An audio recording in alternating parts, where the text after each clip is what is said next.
এই গরমে আমার ভালো লাগছে না, শরীর দুর্বল দুর্বল লাগছে। এই দেশের হাল পরিস্থিতি আমার খাওয়া দাওয়া নাই, 2 দিন ধরে আমার না খাওয়া। এই সুধীর ভাই সেনাপক্ষীর খবর নাই, কোন রাজ্য যে গেছে এই খবর আনতে। আমি যে এদিকে না খায়া আকুল হয়ে গেছি, মরণের দশা।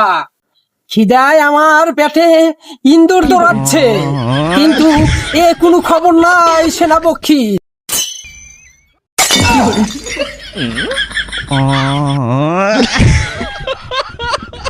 এটাই আমার না খাওয়া শরীর, এদেরকে কে রাখছে? আমাকে মারার প্ল্যান করছে। এবার শরীরে আমার কোনো এনার্জি নাই, এই আর আমার মারার প্ল্যান করছে। কো সেনাপক্ষী কো, তাকে আজকে আমি দক্ষিণা দিতে হবে।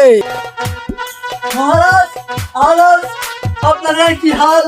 আপনাকে দেখে তো আমার ভালো লাগছে না। আপনার এই হাল কে করলো মহারাজ? হে সুধীর ভাই সেনাপতি, তোর এখন আসার সময় এলো।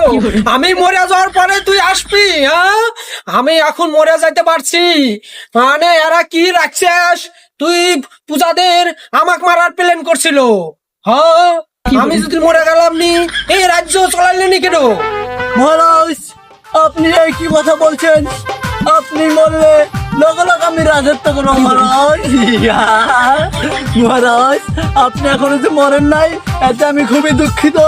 আপনি যেদিন মরবেন সেদিনকে আমি এই ব্রহ্মাণ্ডে রাজ করবো মহারাজ। এই সুধীর ভাই সেনাপতি, তোর যে মনে এই কল্পনা ছিল আমি আগে জানি নাই। হ্যাঁ, তুই আমাকে মারার প্ল্যান করছিস, তার জন্য এই ঘরের শত্রু বিভীষণ, আমার শরীরে ভিটামিন নাই, তার জন্য তোরা এই সুযোগে আমাকে মারার প্ল্যান করছিস। হ্যাঁ, আমি যদি সবল থাকতাম তোকে যে কি করতাম, তুই আমার রাজত্ব নিবি।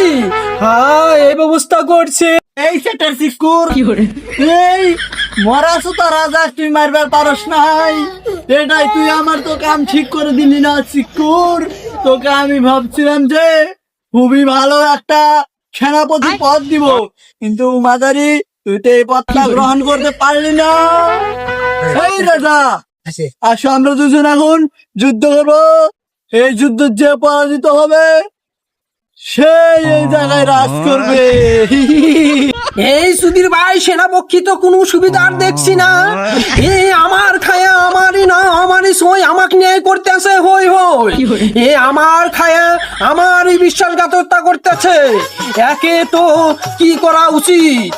একে তো আমি যুদ্ধ করে হলেও এই গ্রামটাকে রক্ষা করতে হবে। জাগো সবাই গ্রামবাসী, এই